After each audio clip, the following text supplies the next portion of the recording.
Hi, it's Chris Flanagan here. Welcome to the Paediatric Emergencies podcast.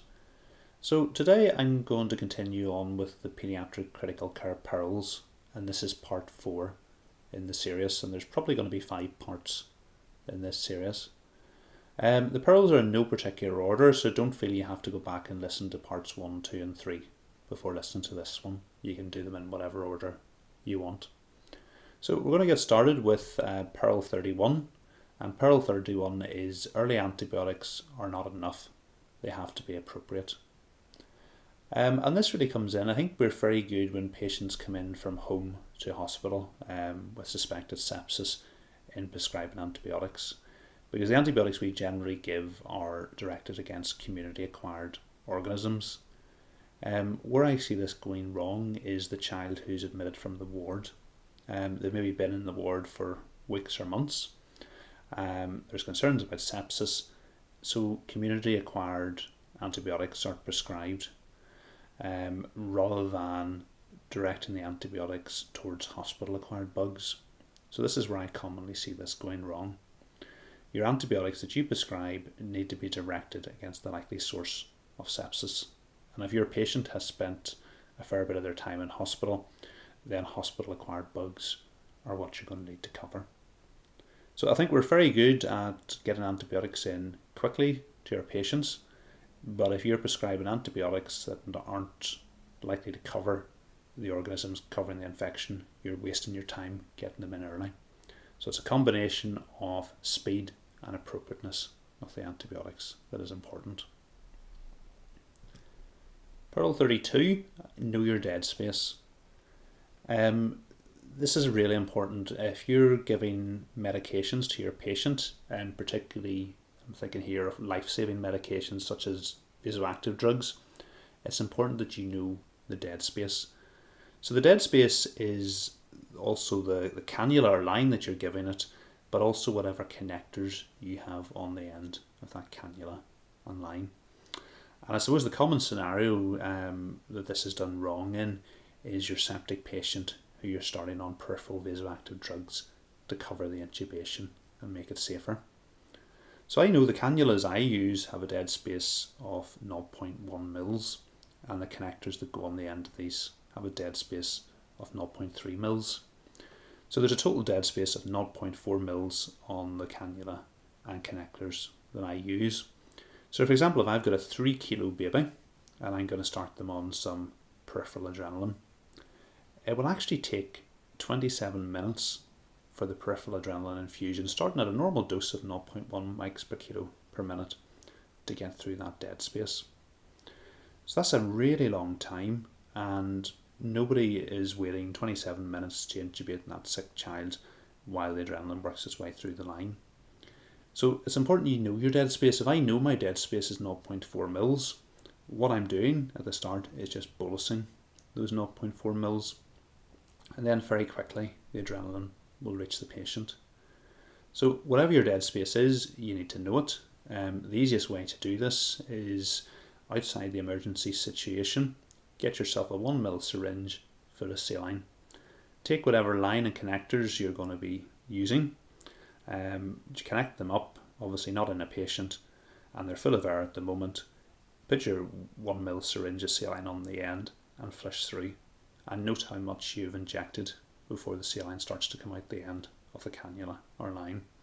And that way, save that figure away. So the next time you need to start emergency drugs, you can start them, bolus the amount you need to, and then start them at whatever rate you want the infusion to run at. And there'll be no delay then in the administration of a life-saving drug to your patient. Okay, moving on, Peril 33. Use caution when choosing the site for a central line in a cardiac baby. This is particularly important, and it depends obviously what the cardiac anatomy is of the patient you're dealing with. So for example, if you've got a baby who's likely to need an atrial septostomy, for example transposition of the great arteries, don't put a femoral central line in. And the reason for that, this baby is likely to need access in their femoral vein to perform the septostomy. So if you've blocked one of the femoral veins with a central line, that leaves only one side.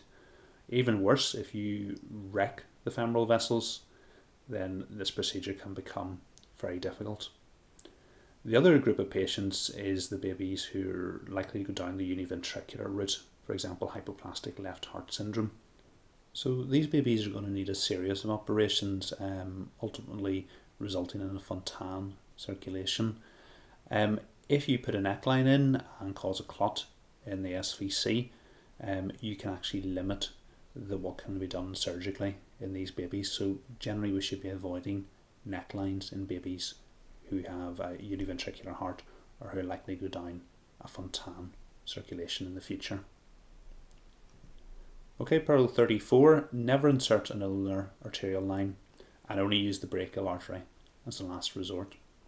So why am I saying never insert an ulnar arterial line? So the hand has collateral arterial supply. Normally the radial artery is more superficial, and actually when you palpate it you'll have a better pulse. The ulnar artery is much deeper, so generally it's harder to feel. Most of the time we're putting, because of ease of insertion, we're putting radial arterial lines in. So the only reason really you would put an ulnar arterial line in is if you couldn't really feel the radial artery, meaning that the ulnar artery had a better pulsation. The problem with this is, the reason you can't probably feel the radial artery is you've got impaired supply. So if you now block the ulnar artery with a line, you're going to have impaired perfusion to that hand.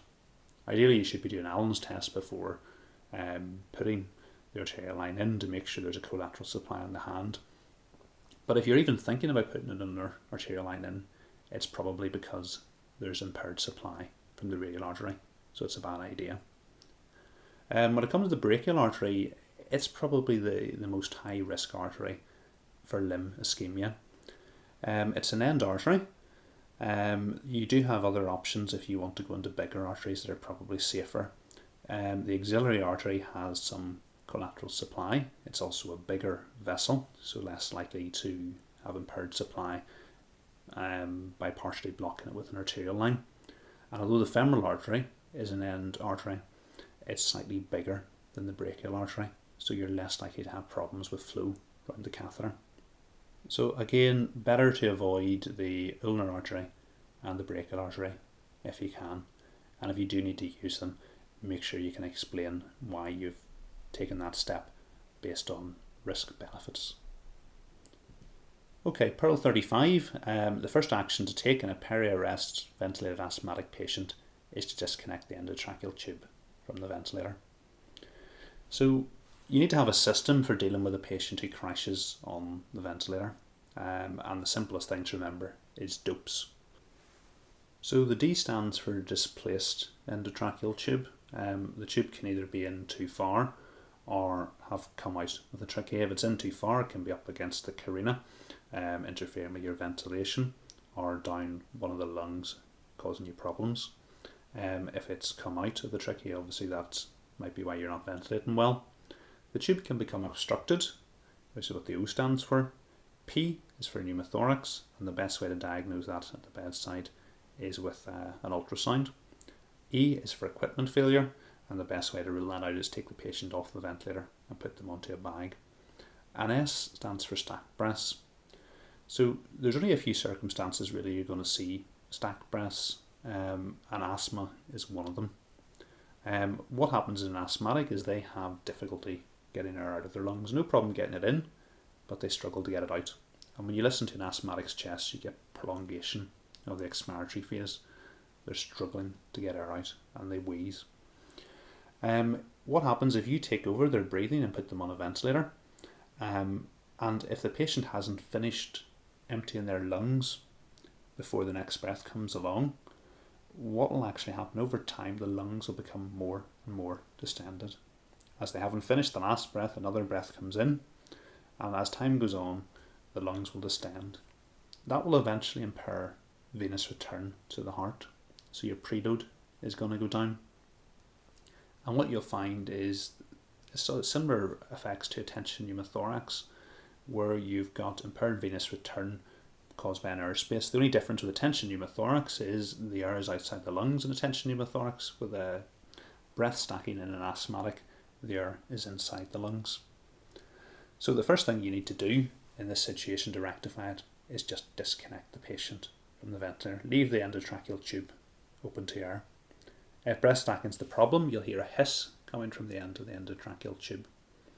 If you don't hear that and the chest isn't deflating, what you can do is manually decompress the chest, which is just basically putting your hands on top of the chest and pressing and evacuating any air from the lungs. And if this is your problem, what you'll find is the blood pressure instantly comes up and things will improve. If it's not the problem, then you need to go back to your dose assessment and look at the other parameters, trying to find out what's causing your patient to deteriorate. But with common things being common, this is probably the most common reason an asthmatic will deteriorate on the ventilator, and it's often a very simple thing that you need to do to fix it. So for any periarrest crashing asthmatic patient on the ventilator, just disconnect them from the ventilator, leave the endotracheal tube open to air. If that doesn't improve things, then the next thing I would do is manually decompress the chest. And again, if that does improve things, okay, it's not air trapping, we'll look at the other reasons why the patient could have deteriorated on the ventilator with a dose assessment. Okay, Pearl 36. Ensure the ventilator tubing, ventilator and filters that you're using are suitable for use in critically ill children. So where does this come in? Generally not a big problem for people who are used to dealing with critically ill children and ventilating children. It comes in where children are intubated and ventilated in district general hospitals without dedicated paediatric equipment. So they're put onto an adult anaesthetic machine or a transport ventilator that's designed for adults. And the problem with a lot of these things are that the circuits have a lot of dead space. So when you dial up an appropriate tidal volume for your patient, you're not only ventilating your patient, but you're also ventilating the large circuit. And actually the patient can receive very little of that ventilation, and you'll find you've got a really sky-high CO2. So it's important you look at this in advance. Check the equipment that you're going to be using in a critically ill child is suitable for use in children. And again, as part of your dose assessment of a kid deteriorating on a ventilator, it could be equipment failure. So take the kid off the ventilator, put them onto a bagging circuit, see does that fix your problem, and if it does, it's likely your equipment was to blame. The other things that you can get into, particularly in small children, if you have a particularly long endotracheal tube that hasn't been cut, you can have excessive dead space, and that can give you problems. Very rare that will give you problems if you're using a decent ventilator to compensate for that dead space. And the other thing is, if you put adult filters onto a paediatric circuit, a lot of these can have quite a big dead space, and will give you similar problems to using the wrong circuit or ventilator, and particularly if you're using it with an neonate. So check all the kit you're using is suitable for critically ill children.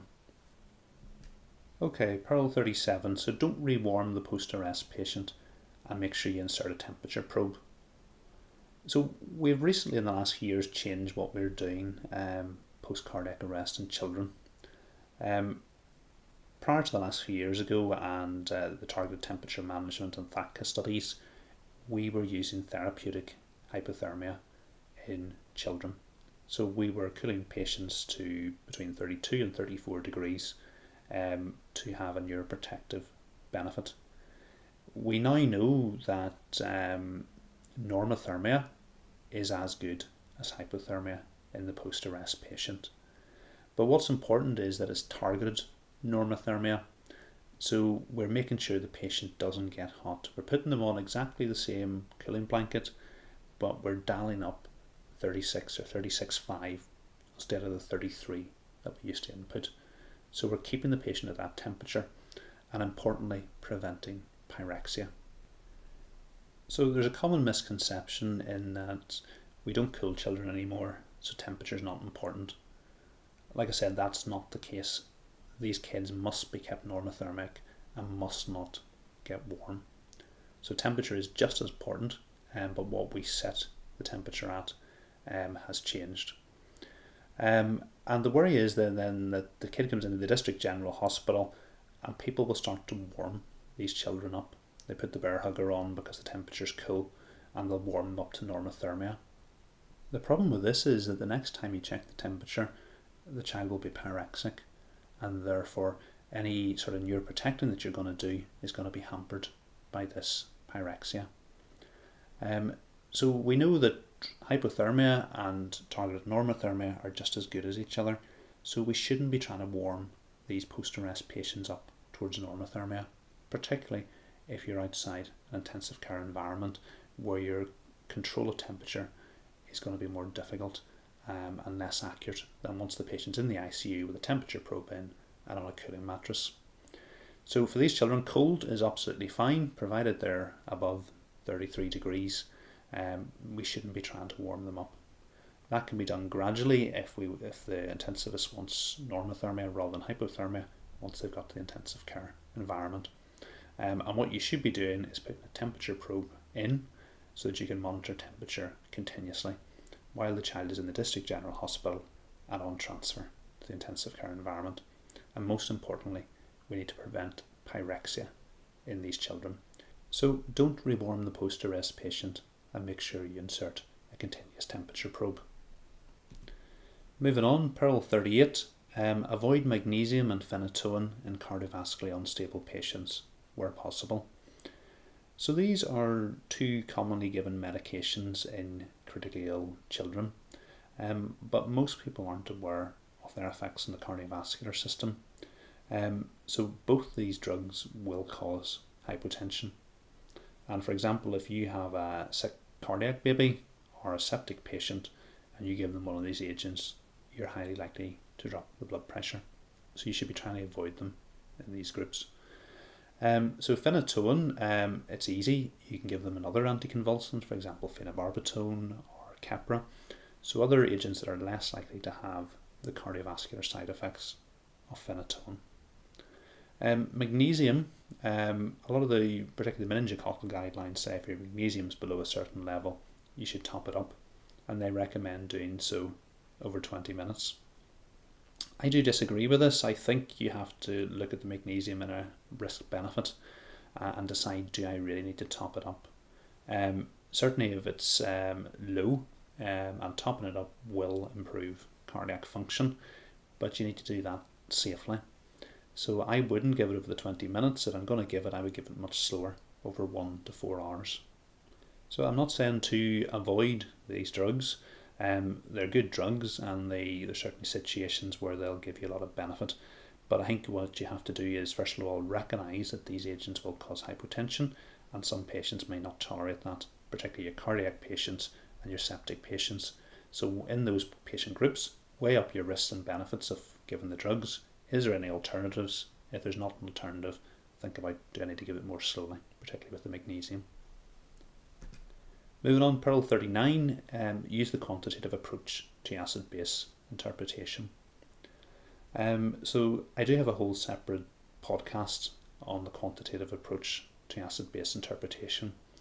And if you anyway deal with critically ill patients, you need to know this stuff. What we'll commonly see is kids who've had a little bit of fluid resuscitation with normal saline get a hypochloremic acidosis. And somebody who's not skilled in interpreting the acid base using the quantitative approach will say, oh, this patient's got an increasing metabolic acidosis. It's because they're sick, they're behind in fluids, and we'll give them some more normal saline and make the acidosis worse. Whereas somebody who understands the quantitative approach will actually look at why the patient's acidosis has increased. And if it's not due to, for example, the increase in lactate, and it's only due to an increased chloride, we'll probably be quite happy with the blood gas.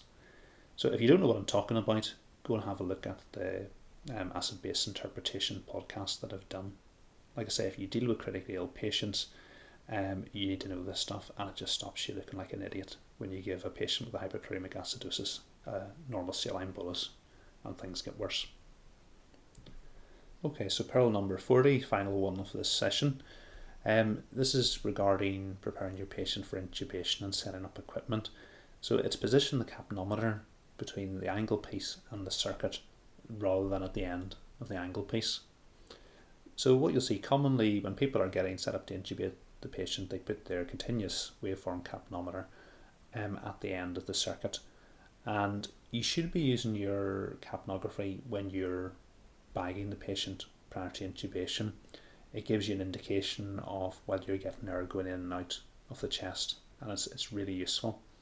And what people generally do is they put the capnometer at the end of the circuit, between the circuit and the face mask. The problem with this is that whenever you intubate the patient, and somebody then has to take the face mask off and put on the circuit onto the end of the endotracheal tube, probably 50% of the time the capnography is left out of the circuit, so that it's left attached to the face mask rather than attached to the circuit. So the way to solve this is you just move the capnometer a step back. So you put it behind the angle piece rather than attached directly the other end of the angle piece where the face mask is. And I'll put a picture up on the website so you can see what I mean by this. And this way you can disconnect the face mask, connect it onto the endotracheal tube, and the CO2 is always in the circuit because it's slightly further back and it's not going to get left out. So it's just a simple step to make your life a wee bit easier. Okay, so that was another 10 paediatric critical care pearls. I'll probably try and get one more part in this series, just have to scratch my brain a little bit and think of a few more pearls for you. Thanks for listening.